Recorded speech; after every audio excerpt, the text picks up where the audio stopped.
Test 3, Section 1. You will hear a woman talking on the telephone to a man about a car he is selling. First, you have some time to look at questions 1 to 4.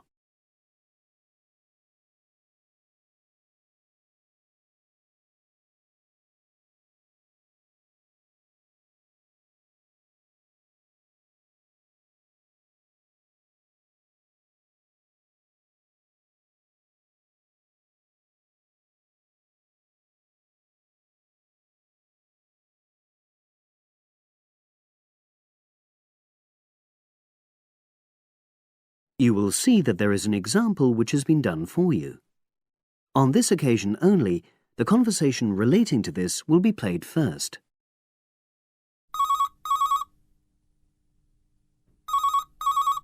Hello, Brian Park speaking. Oh, hello. I'm calling about the advert in the paper. For the car? Yes, the Mini you've got advertised for sale. Oh, yes. I just wanted to find out a bit more information. Of course. What would you like to know? It's my brother who's interested, actually, but he's not in today, so he asked me to call you. Fine. Great, thanks. So, it's a Mini, Yep. and how old is it? Just coming up to 13 years old. The man says the car is just coming up to 13 years old. So 13 has been written in the space. Now we shall begin. You should answer the questions as you listen, because you will not hear the recording a second time. Listen carefully and answer questions 1 to 4.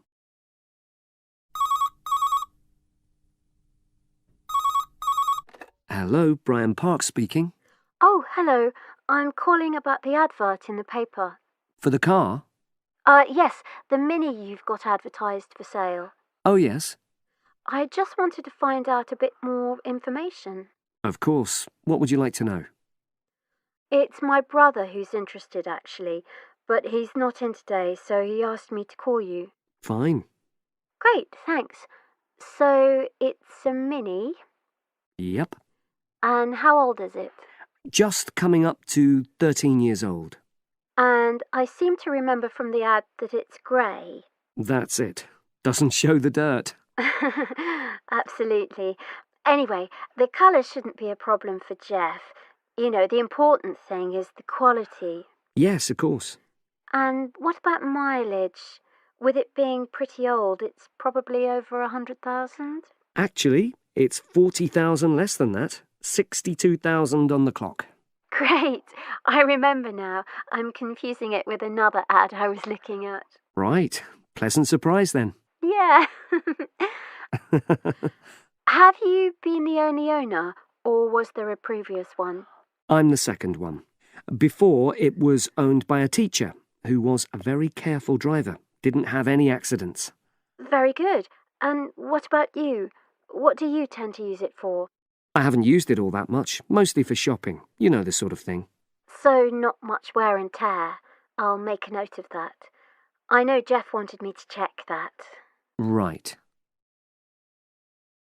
Before you hear the rest of the conversation, you have some time to look at questions 5 to 10.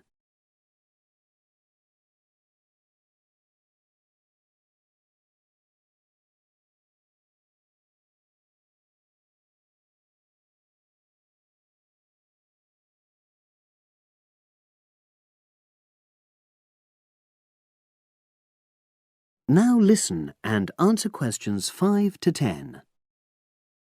Now, about the price, I see you've got it down as £1,250.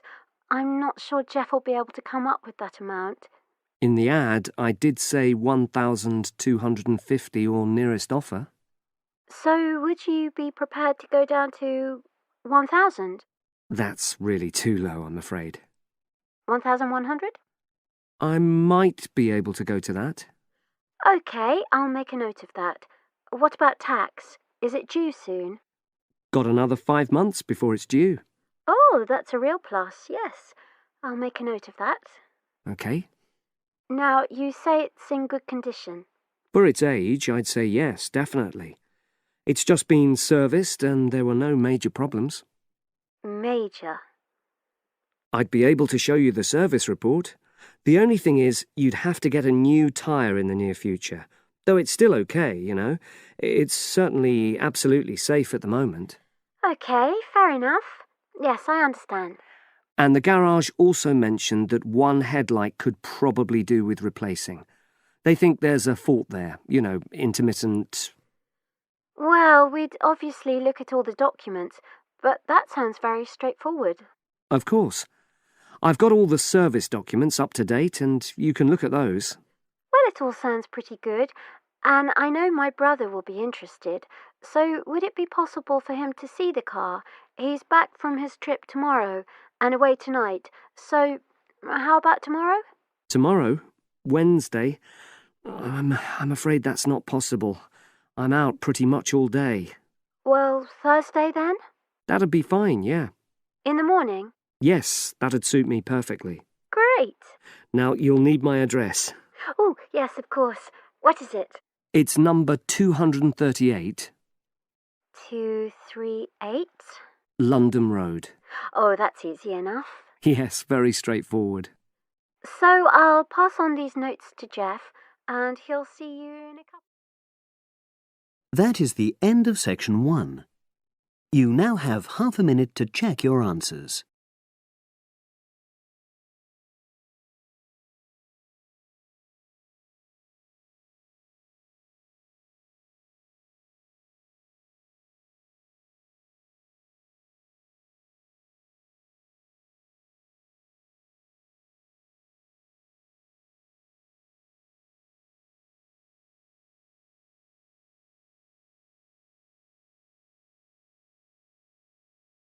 Now turn to section 2. Test 3, section 2. You will hear part of a podcast for visitors to the popular holiday region called the Tror Valley. First, you have some time to look at questions 11 to 14.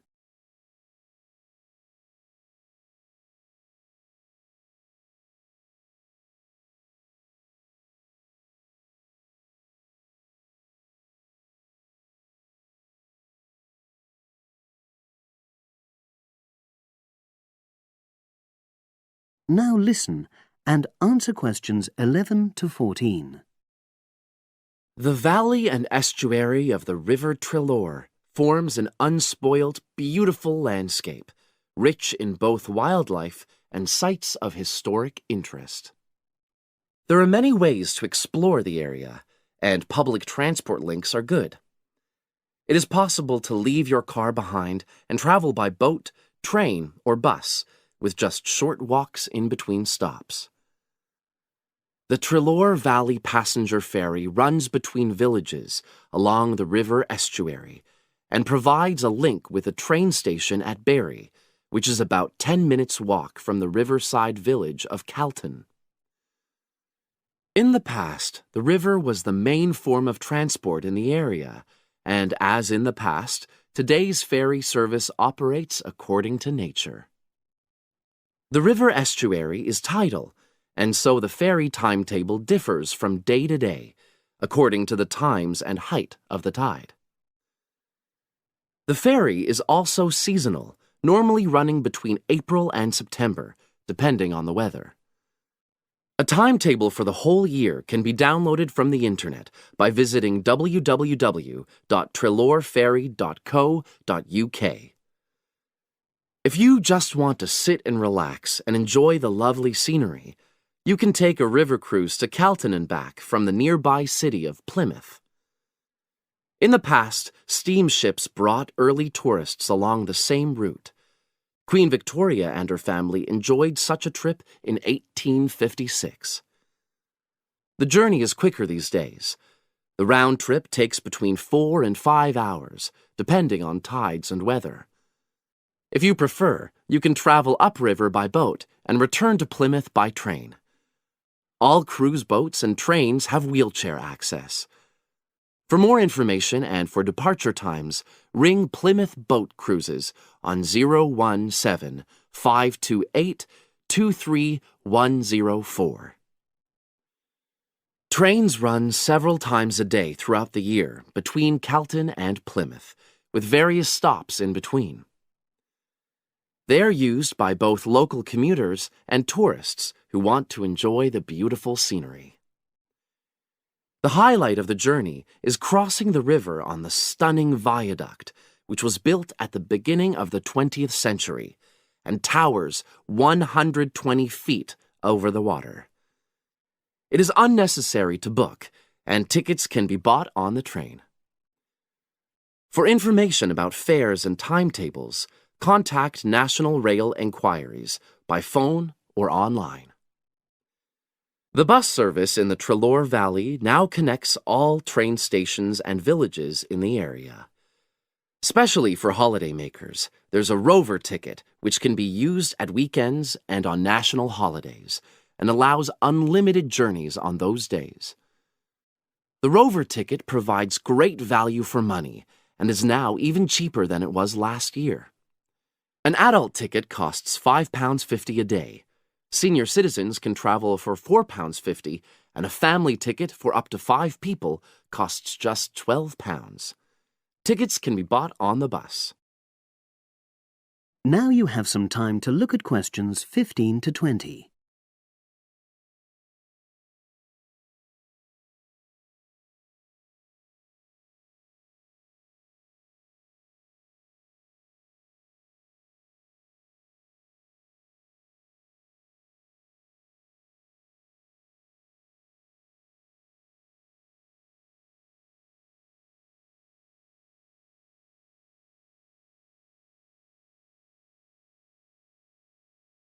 Now listen and answer questions 15 to 20.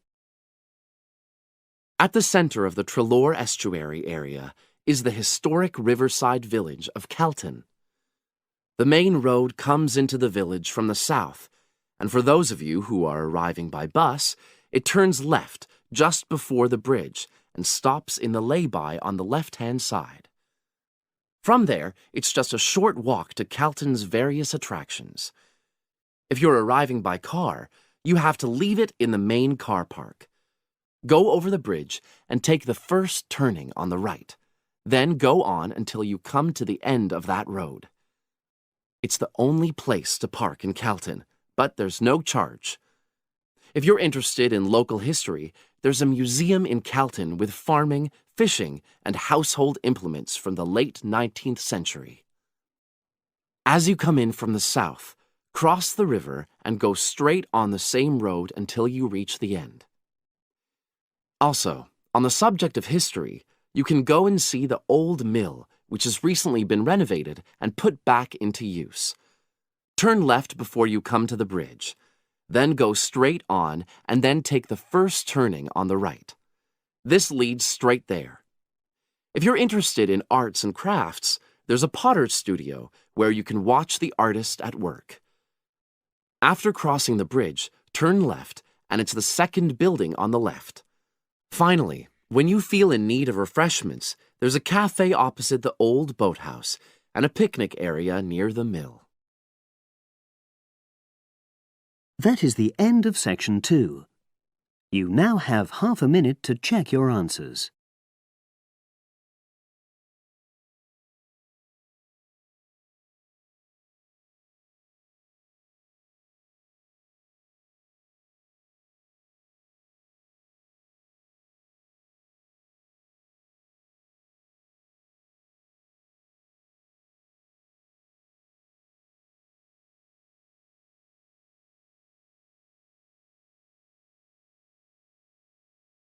Now turn to section 3.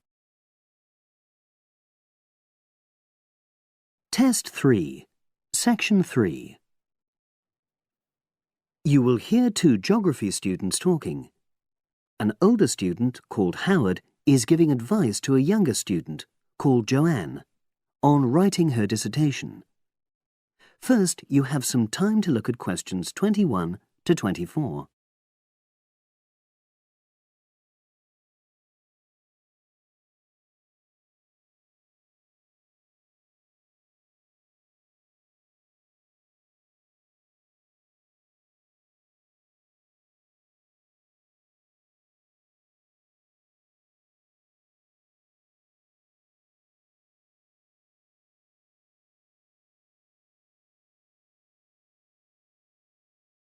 Now listen and answer questions 21 to 24.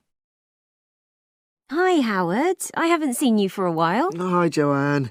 Yeah, they're keeping us really busy on the postgraduate programme. But how are you? You'll be starting your dissertation soon, won't you? Yeah, tutorials start next week. I've got Dr. Peterson. You'll remember it all from last year, of course. It's not something you forget easily. Oh. But seriously, although I didn't expect to enjoy writing my dissertation, and in fact, I didn't really find it much fun, I wouldn't have missed the experience. I found it really improved my understanding of the whole degree programme, from the first year on. Right. So, what are you doing yours on? Glaciated landscapes. Although I haven't decided exactly what aspect yet. I did mine on climate systems, so I can't help you much, I'm afraid. But you'll be fine once you start your tutorials. Dr. Peterson will help you focus. I know, and he'll set me deadlines for the different stages, which is what I need. My concern is that I've got tons of material on the topic, and I won't be able to stick to the word limit, I remember I had different concerns when I was doing my dissertation. Last year. Yeah, before my first tutorial, I did a lot of fairly general reading because I hadn't fixed on my topic at that stage. I actually enjoyed that quite a lot and really improved my reading speed, so I was getting through a lot of material. I was frightened I wouldn't remember it all, though, so I got into the habit of making very detailed notes. So, did you find your tutor helpful in getting you started? Yeah, we certainly had some interesting discussions, but it's funny, I saw a brilliant programme about climate change, and it was that really fired me up. It was talking about some recent research which seemed to contradict some of the articles I'd been reading. Now you have some time to look at questions 25 to 30.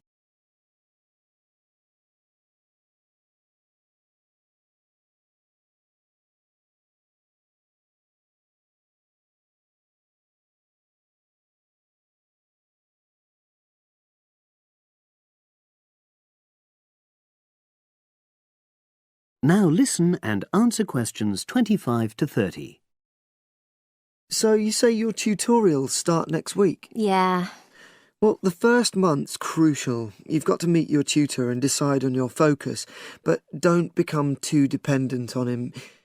Don't see him every week, only when you want to check something. Right. Once you've got the focus, you've got to get reading. It's helpful to look through the bibliographies for all the course modules relating to your topic, and get hold of any books you think you'll need. I haven't got much money. I mean, get the books from the library, far better. And I suppose I should prepare a detailed outline of the chapters? Yeah, absolutely. But don't feel you have to follow it slavishly. It's meant to be flexible. OK. Now, I'm someone who likes to get writing quickly. I can't just sit and read for a month. Not like me, then. But if that's what suits you, your natural approach, then you really ought to start immediately and write the first chapter. Right. Now, Joanne, about the library, it's worthwhile getting on good terms with the staff. They aren't always helpful with undergraduates. I suppose they focus on postgrads more. Maybe. But show them you're serious about wanting to do good work. And what if I can't find what I need? Well, there's interlibrary loans. Borrowing books from other libraries, but I've heard it isn't all that reliable. You're right, but you probably won't need it anyway. Be positive. The library is likely to have most things you need. And during the dissertation writing period, you can take out 15 instead of the usual 10 books. Should I look at previous year's dissertations? You can do. But I won't know which are the good ones. The library only keeps the best, and the staff can advise you. Are they willing to do that? Oh, yeah. And I'm worried about getting journal articles from the electronic library. Well, have you tried to find any yet? No. Well, you should. It's really straightforward.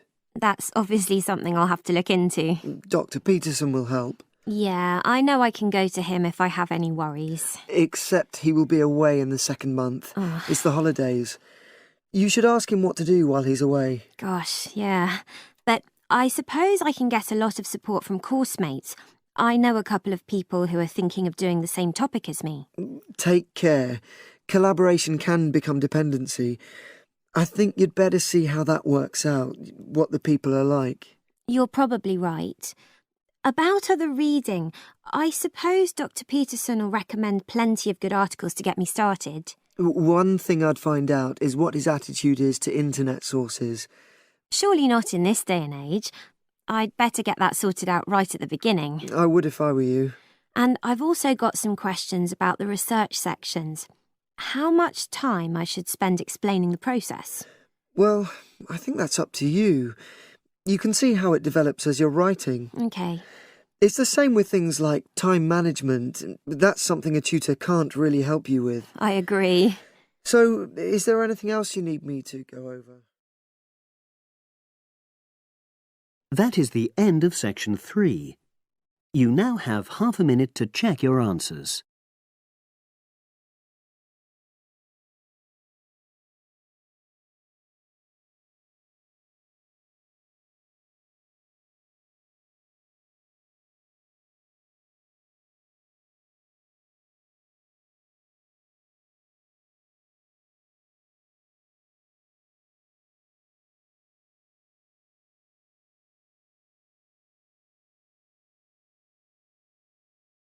Now turn to section 4. Test 3, section 4. You will hear a psychology undergraduate describing the research she is currently doing on expertise in creative writing. First, you have some time to look at questions 31 to 40.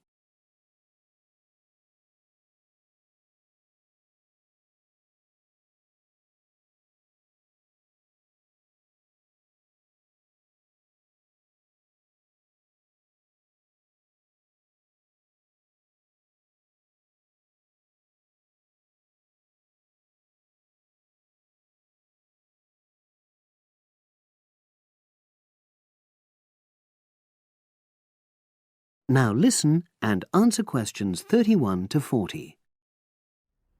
For my short presentation today, I'm going to summarise the work I've done so far on my research project to explore expertise in creative writing. Essentially, I'll share with you the process I underwent to gather my interim findings. First of all, I should give a little relevant background information about myself. Before I started my current degree course in cognitive psychology, I studied English literature, and as you can imagine, this meant I spent a great deal of time thinking about the notion of creativity and what makes people develop into successful writers. However, the idea for this research project came from a very specific source. I became fascinated with the idea of what makes an expert creative writer when I read a well-known 20th century writer's autobiography. I won't say which one at this stage, because I think that might prejudice your interpretation. Anyway, this got me thinking about the different routes to expertise. Specifically, I wondered why some people become experts at things, whilst others fail to do so, in spite of the fact that they may be equally gifted and work equally hard. I started to read about how other researchers had explored similar questions in other fields. I began to see a pattern that those studies which involved research in a lab were too controlled for my purposes, and I decided to avoid reading them. I was quite surprised to find that the clearest guidance for my topic came from investigations into what I call practical skills, such as hairdressing or waiting tables. Most of these studies tended to use a similar set of procedures, which I eventually adopted for my own project.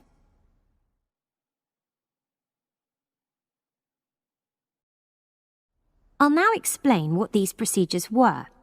I decided to compare what inexperienced writers do with what experienced writers do. In order to investigate this, I looked for 4 people whom I regarded as real novices in this field, which proved easy, perhaps unsurprisingly. It proved much harder to locate people with suitably extensive experience who were willing to take part in my study.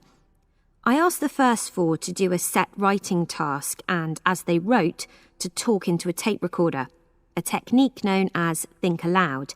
This was in order to get experimental data. Whilst they were doing this, a research assistant recorded them using video. I thought it might be helpful for me in my transcriptions later on. I then asked 4 experienced writers to do exactly the same task. After this, I made a comparison between the 2 sets of data, and this helped me to produce a framework for analysis. In particular, I identified 5 major stages which all creative writers seem to go through when generating this genre of text. I think it was fairly effective, but still needs some work, so I intend to tighten this up later for use with subsequent datasets. I then wanted to see whether experienced writers were actually producing the better pieces of writing.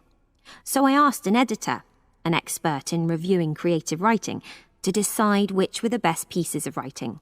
This person put the 8 pieces of work in order of quality, in rank order, and using his evaluations, I was then able to work out which sequence of the 5 stages seemed to lead to the best quality writing. Now, my findings are by no means conclusive at this point. I still have a long way to go. But if any of you have any questions, I'd be happy to answer them and go. That is the end of section 4. You now have half a minute to check your answers.